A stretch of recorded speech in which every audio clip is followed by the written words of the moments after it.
اعوذ باللہ من الشیطان الرجیم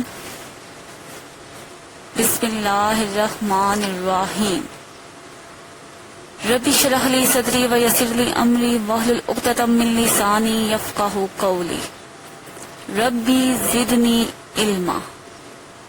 السلام علیکم ورحمۃ اللہ وبرکاتہ۔ اسٹوڈینٹس، امید کرتی ہوں آپ خیریت سے ہوں گی اور لیکچر نمبر پر آج آتے ہیں۔ آج کا جو لیکچر نمبر ہے آپ کا وہ ہے 10 دن جمعرات 2 جون سن 2020، مضمون اردو بے، جماعت دہم کی آج کی ڈائری ہے، اور جو عنوان ہے آج کی ڈائری کا وہ ہے مضمون نمبر 5 اور 6۔ تو مضمون نمبر 5 اور 6 آپ کا آج کا عنوان ہے۔ سرگرمی ہے آپ کی محنت کی عظمت پر 5 احادیث لکھنی ہے۔ ٹھیک ہے، یہ مضمون کا نام بھی ہے آپ کا جو آج پڑھانے جا رہی ہوں۔ سب سے پہلے مضمون کی تعریف کے متعلق بتایا جائے گا، دوسرا ہے آپ کا مضمون کی اقسام بتائی جائیں گی، اور تھرڈ مضمون کے حصوں کے متعلق بتایا جائے گا۔ یہ آپ لوگوں کے آج کے مقاصد تدریس ہیں۔ تو سب سے پہلے آ جاتے ہیں مضمون کی تعریف پر۔ مضمون کا لفظ اپنی اصل کے اعتبار سے عربی ہے، جس کے لغوی معنی ہے زمن میں لیے ہوئے۔ کسی مقررہ موضوع پر اپنے خیالات، جذبات، تاثرات کا تحریری اظہار کرنا مضمون کہلاتا ہے۔ دنیا کے ہر معاملے، مسئلے یا کسی بھی موضوع پر مضمون قلم بند کیا جا سکتا ہے۔ ضروری باتیں کچھ آپ لوگوں کو مد نظر رکھنی چاہیے، وہ کون کون سی ہیں؟ مضمون کو نہایت درجہ خوش خط لکھیں تاکہ آسانی سے درست طور پر پڑھا اور سمجھا جا سکے۔ مضمون کو مکمل کر لینے کے بعد ایک دفعہ ضرور پڑھیں تاکہ چھٹے ہوئے الفاظ لکھے جا سکیں، املا کی غلطیاں بھی درست کی جا سکیں، اور خیالات جو لکھنے سے رہ گئے ہیں وہ پڑھتے ہوئے یاد آئیں تو لکھے جا سکیں۔ اب مضمون جو ہے اس کی کئی اقسام ہیں، ادبی، اخلاقی۔ ادبی جو ادب سے متعلق ہوتے ہیں جیسے کہ شعراء کے لطائف، شعر و سخن۔ اخلاقی جس میں اخلاق، انصاف، رحم، معاشرتی جو رسم و رواج ہوگی، اس میں قداگری ہوگی، انصاف ہو گیا، سمانحی کسی شخصیت کے بارے میں ہوگی۔ سیاسی جو اس کا تعلق سیاست سے ہو، سائنسی ایسے مضامین جو سائنس سے متعلق ہوں ان کو سائنسی مضامین کہا جاتا ہے، جیسے ٹیلی ویژن، ایٹم بم، ریڈار۔ اور تاریخی ایسے مضامین جن کا تعلق تاریخ سے ہو، جغرافیائی جو اہل زمین کے حالات سے متعلق ہوں۔ ٹھیک ہے، تو یہ مضمون کی اقسام ہے۔ اچھا جی، مضمون لکھتے وقت سب سے پہلے جو چیز بیان کی جاتی ہے وہ ہے تعارف و تمہید۔ سب سے پہلے جو آپ مضمون لکھتے ہیں یہ مضمون کا ابتدائی حصہ ہے اور یہ دلچسپ اور جامع ہونا چاہیے۔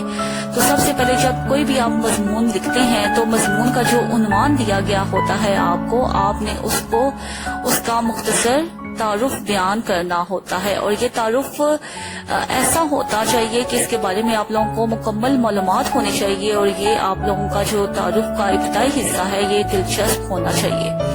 اس کے بعد آپ نے نفس مضمون یعنی کہ اس حصے میں موضوع کے بارے میں جتنی بھی معلومات اور مواد پیش کیا جا سکتا ہے، جتنا بھی آپ لوگوں کو علم ہے اس موضوع کے بارے میں، وہ سارا مواد اس کے بارے میں آپ لوگ نفس مضمون میں لکھتے ہیں۔ اچھا بچوں، مضمون لکھتے وقت آپ لوگوں نے ایک بات کا خیال رکھنا ضروری ہے۔ ٹھیک ہے، ایک بات کا خیال رکھنا ہے آپ نے کہ مضمون کو آپ پیراگراف میں لکھیں۔ ٹھیک ہے، پھر ہر پیراگراف میں جب آپ کوئی بھی آپ کے خیالات ہیں ان کو پیراگراف میں بیان کریں۔ اچھا جی، اس کے بعد جو تیسری چیز ہے اختتام۔ اب مضمون میں پہلا آپ نے اس کا تعارف کروایا، دوسرا آپ نے سارا وہ مضمون جو سا تھا اس کا سارا مواد پیش کیا، اور آخر میں آپ نے اختتام کرنا ہے۔ تو مضمون نمبر 5 کی طرف آتے ہیں۔ مضمون نمبر 5 کا نام ہے عیدین۔ تو مضمون عیدین پڑھتے ہیں ہم۔ عیدین عربی زبان کا لفظ ہے جس کا واحد عید ہے۔ عید کے معنی خوشی، مسرت یا جشن کی ہیں۔ اس سے مراد خوشی کا وہ دن ہے جو بار بار لوٹ کر آئے۔ عید الفطر اور عید الاضحیٰ 2 اہم مشہور اسلامی تہوار ہیں جو ہر سال نہایت اہتمام اور شان و شوکت کے ساتھ منائے جاتے ہیں۔ فطر کے معنی روزہ کھولنے کے ہیں، اس لحاظ سے عید الفطر اس عید کو کہتے ہیں جو فرزندان توحید رمضان المبارک کے روزے ختم ہونے کی خوشی میں شوال کی پہلی تاریخ کو مناتے ہیں۔ گویا عید الفطر روزوں کی بخیر و خوبی تکمیل کی تقریب مسرت ہے۔ اچھا جی، اس کے بعد شریعت اسلامی کی روح سے نماز عید سے پہلے صاحب حیثیت اور صاحب نصاب مسلمانوں پر صدقہ فطرانہ ادا کرنا لازم ہے۔ یہ صدقہ فطر 2.5 کلو گرام گندم فی کس کے حساب سے ادا کیا جاتا ہے۔ اس کا مقصد یہ ہے کہ غریب اور مفلس افراد بھی عید کی خوشیوں اور مسرتوں میں شریک ہو سکے۔ اچھا بچوں، جو دوسری عید جو مسلمانوں کا اسلامی تہوار ہے جو ہم مناتے ہیں وہ ہے عید الاضحیٰ۔ عید الاضحیٰ کے لغوی معنی قربانی کی عید کے ہیں۔ اسے قرآنی اصطلاح میں عید الاضحیٰ بھی کہا جاتا ہے۔ الاضحیٰ تو وقت چاشت کو بھی کہتے ہیں، چونکہ اس عید کی نماز چاشت کے وقت پڑھی جاتی ہے، اس لیے اس کا نام عید الاضحیٰ ہوا۔ اسے بکر عید یا عید قربان بھی کہتے ہیں۔ عربی میں بکرا کے معنی گائے کے ہیں، چونکہ اس گائے پر گائے کی قربانی بھی دی جاتی ہے، اس لیے اسے عید البکر کہتے ہیں۔ مسلمان یہ عید ہر سال 10 ذی الحج کو مناتے ہیں، کیونکہ اس روز حضرت ابراہیم خلیل اللہ کی عظیم قربانی کی یاد تازہ کرنے کے لیے جانور ذبح کیے جاتے ہیں۔ عید سے ایک روز پہلے مسلمانان عالم مرکز اسلام مکہ مکرمہ میں حج کے لیے جمع ہوتے ہیں۔ حج کے موقع پر خاص طور پر اور پورے عالم اسلام میں عام طور پر فرزندان توحید جانوروں کی قربانی دیتے ہیں۔ یہ قربانی ہم کیوں دیتے ہیں اس کا پس منظر بھی میں آپ کو بتا دیتی ہوں، ٹھیک ہے۔ یہ عید الاضحیٰ کا جو تہوار ہے وہ اس کا ایک مبارک تاریخی پس منظر تھا جو میں آپ کو بتاتی ہوں۔ حضرت ابراہیم علیہ السلام خدا کے پیارے نبی تھے۔ ایک رات خواب میں انہیں قربانی کا حکم ہوا، آپ نے صبح 100 اونٹ قربان کر دیے۔ دوسری رات پھر قربانی کا حکم ہوا، آپ نے پھر 100 اونٹ قربان کر دیے۔ تیسری رات سب سے پیاری چیز کی قربانی کا حکم ہوا، چونکہ انبیاء کرام علیہ السلام کے خواب سچے ہوتے ہیں، اس لیے حضرت ابراہیم علیہ السلام سمجھ گئے کہ اللہ تعالیٰ میری کسی عزیز ترین چیز کی قربانی مانگ رہا ہے۔ تو حضرت ابراہیم علیہ السلام نے اپنا یہ خواب اپنے پیارے بیٹے حضرت اسماعیل سے بیان کیا اور پوچھا، بیٹا تیرا کیا خیال ہے؟ حضرت اسماعیل نے عرض کیا، ابا جان آپ کو جو حکم دیا گیا ہے اسے بجا لائیے، آپ انشاءاللہ مجھے صابروں میں پائیں گے۔ تو جب حضرت ابراہیم علیہ السلام اس بات کے لیے راضی ہو گئے تو وہ ان کو اپنے بیٹے کو حضرت ابراہیم علیہ السلام اپنے بیٹے اسماعیل کو لے کر جنگل میں روانہ ہو گئے۔ راستے میں اسماعیل کو شیطان نے بہکانے کی بہت زیادہ کوشش کی، لیکن وہ ان کو بہکا نہ سکے۔ حضرت ابراہیم علیہ السلام نے اپنی آنکھوں پر پٹی باندھ لی اور جب بیٹے کی گردن پر چھری چلانے لگے تو اللہ تعالیٰ کی طرف سے پیغام آیا کہ اے ابراہیم تو نے خواب سچ کر دکھایا، اور جب آنکھوں سے پٹی ہٹائی تو بیٹے کی جگہ مینڈا ذبح پایا۔ مسلمانوں کو چاہیے کہ وہ اسلام کے تہوارات کو حقیقت سے منایا کریں، کیونکہ اللہ تعالیٰ ان کی مدد نہیں کرتا جو اللہ تعالیٰ سے دور ہوتے ہیں۔ اب بچوں کچھ اشعار کی طرف آ جاتے ہیں جو آپ اس مضمون میں لکھ سکتے ہیں۔ غرض دمبا ہوا قربان اسماعیل کے صدقے، ہوئی یہ سنت اس ایمان کی تکمیل کے صدقے۔ پکارتی ہے فضاؤں میں اب بھی روح خلیل، رضائے دوست پہ قرباں لاکھ اسماعیل۔ بشارت خواب میں پائی کہ اٹھ ہمت کا سما کر، پے خوشنودی مولا اس بیٹے کو قربان کر۔ یا آپ عید الاضحیٰ کا جب ذکر کر رہی ہوں گی تب لکھتا ہے۔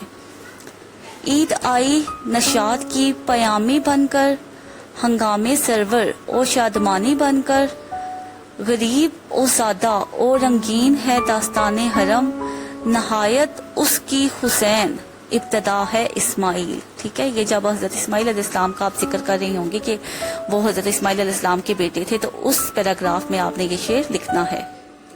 اگلے شعر کی طرف آتے ہیں۔ ہنستی ہوئی صبح روزے عید آئی ہے، لے کے نئے جذبات سعید آئی ہے، یہ خوشخبری ہے روزہ داروں کے لیے، روزے جو گئے ان کی رسید آئی ہے۔ یہ جب آپ عید الفطر کی بات کر رہی ہوں گی تو جب عید الفطر جو ہے وہ روزے گزرنے کے بعد منائی جاتی ہے، تو جب آپ وہ سارا پیراگراف لکھیں گے عید الفطر کے بارے میں تو تب آپ نے یہ والے اشعار جو ہیں وہ آپ نے اس پیراگراف کے نیچے اچھے اور کیلیگرافی رائٹنگ میں لکھنے ہیں۔ یہ آپ لوگوں کے کچھ اشعار تھے جو میں نے آپ کو پڑھ کے مضمون نمبر 6 کی طرف آ جاتے ہیں۔ مضمون نمبر 6 کا نام ہے محنت کی برکتیں۔ تو سب سے پہلے بیٹا میں آپ کو شعر بتاتی ہوں محنت کے بارے میں۔ نامی کوئی بغیر مشقت نہیں ہوا، نامی کوئی بغیر مشقت نہیں ہوا، 100 بار جب حقیق کٹا تب نگیں ہوا۔ تو محنت کا مفہوم آپ کو بتا دیتی ہوں میں۔ محنت اور برکت دونوں عربی زبان کے الفاظ ہیں۔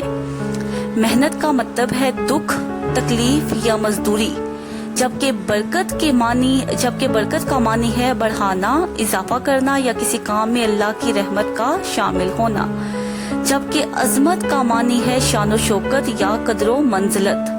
محنت کی عظمت سے مراد ہے، یعنی کہ محنت کی عظمت سے کیا مراد ہوا؟ محنت کی عظمت سے مراد ہے کام کرنے میں ہی انسان کا وقار ہے۔ ارشاد ربانی ہے، انسان کے لیے کچھ نہیں سوائے اس کے جس کے لیے وہ کوشش کرتا ہے۔ نبی کریم صلی اللہ علیہ وآلہ وسلم کا ارشاد ہے، محنت کار اللہ کا دوست ہے۔ تو اب دیکھیں محنت کی کتنی زیادہ عظمت بیان ہوئی ہے کہ آپ نے ایک آیت سے بھی آیت کے ترجمے سے بھی اس کا اندازہ لگا لیا، اور نبی کریم صلی اللہ علیہ وآلہ وسلم نے جو ارشاد فرمایا کہ محنت کار اللہ کا دوست ہے، کہ جو محنت کرتا ہے اللہ تعالیٰ اسے اپنا دوست رکھتا ہے۔ تو آج کل جو ہے وہ لوگ جو ہے وہ محنت کو ترجیح نہیں دیتے، بلکہ بہت زیادہ سست ہو گئی ہیں۔ تو جو لوگ اپنا معمولی کام خود کرنا آر سمجھتے ہیں، تو ان لوگوں سے بڑے کام کی تکمیل کی کیا توقع کی جا سکتی ہے؟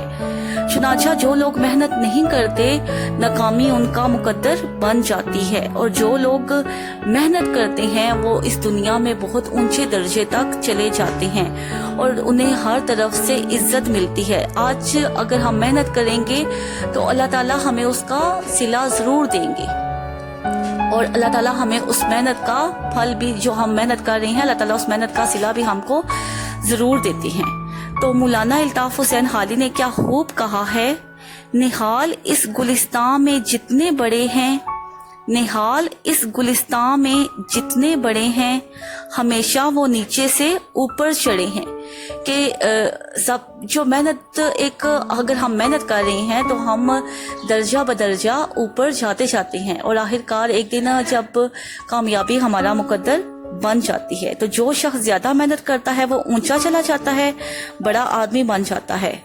اور جو کچھ ایسے لوگ بھی ہیں جو وقت کو سو کر گواتے ہیں، اور وہ اپنی بڑائی اور عزت کو بھی اپنے ساتھ سلا لیتے ہیں۔ ایسے ہی نکمے اور آرام طلب محنت کے اوقات کا ان کو کچھ پتہ نہیں ہوتا، وہ آرام طلب ہوتے ہیں اور پھر وہ آخر میں بھوکے مرتے ہیں۔ شاعر نے کیا خوب کہا ہے، تیرے دریا میں طوفان کیوں نہیں ہے، خودی تیری مسلمان کیوں نہیں ہے، ابس ہے شکوہ تقدیر یزداں، ابس ہے شکوہ تقدیر یزداں، تو خود تقدیر یزداں کیوں نہیں ہے۔ اقبال کیا تھے؟ اس نام کے ہزاروں اقبال ہوں گے، مگر اقبال نے کی محنت نے انہیں زمین سے اٹھایا اور آسمان پر جا بٹھایا۔ قائد اعظم بھی محنت سے قائد اعظم بنے اور اپنی دن رات کی محنت سے دنیا کا نقشہ بدل کر رکھ دیا۔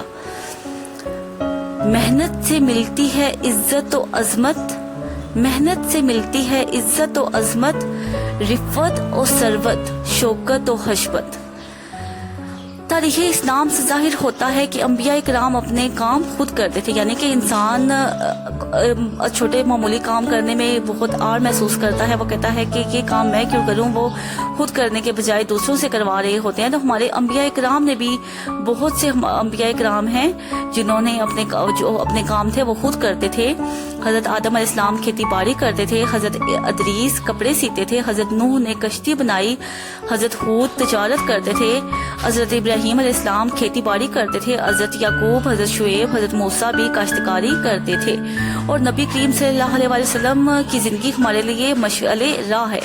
وہ محنت کے عظیم پیکر تھے۔ آپ صلی اللہ علیہ وسلم نے تبلیغ اسلام اور انسانی فلاح و بہبود کے کے لیے جو دن رات محنت کی ہے آج ہم اس کا ثمر اٹھا رہے ہیں. اگر وہ بھی محنت نہ کرتے تو آج ہم بھی اس مقام پر نہ ہوتے. تو ہمارے صحابہ کرام نے بھی محنت کی, ٹھیک ہے, ہمارے انبیاء کرام نے بھی محنت کی, تو ہم محنت کیوں نہیں کرتے. ٹھیک ہے, اکثر جو طلباء ہیں وہ ایسے ہوتے ہیں کہ وہ جب پڑھائی کا وقت ہوتا ہے تب وہ پڑھائی نہیں کرتے, اور آخر میں کیا ہوتا ہے کہ جب امتحان ہوتے ہیں تو وہ اس میں بری طرح فیل ہو جاتے ہیں. تو آپ لوگوں نے بیٹا محنت سے کام کرنا ہے, اور محنت سے ہی آپ نے ایک بڑے انسان محنت سے آپ بڑے انسان بن سکتی ہیں. تو آپ لوگوں نے محنت کر کے اپنا اونچا مقام حاصل کرنا ہے, اور اپنے وقت کو سو کر نہیں گزارنا. بیٹا جب میں آپ کو مضامین جو ہے وہ آج کل کروا رہی ہوں تو میں کچھ آپ کو ایکسٹرا باتیں بھی مضمون میں بتا رہی ہوتی ہوں. آپ کی جو کتاب پر لکھے گئے مضامین ہیں اس سے ہٹ کر, تو وہ بھی آپ نے اپنے مضمون میں ضرور شامل کرنی, یہ ساری باتیں ضرور شامل کرنی ہوتی ہیں. ڈائری کی طرف آ جاتے ہیں. آج کی جو آپ کی ڈائری ہے وہ ہے مضمون نمبر 5 اور 6, یعنی کہ مضمون نمبر 5 عیدین اور 6 محنت کی برکتیں. آپ نے مکمل یاد کر کے کیلیگرافی رائٹنگ میں نیٹ اینڈ کلین لکھنا بھی ہے. امید کرتی ہوں آپ کو مضامین کی جو آج کی ڈائری ہے وہ سمجھ آ گئی ہوگی. لیکچر کا اختتام دعا پر کر لیتے ہیں. سبحانک اللہم و بحمدک اشہد ان لا الہ الا انت استغفرک و اتوب الیک. اللہ حافظ.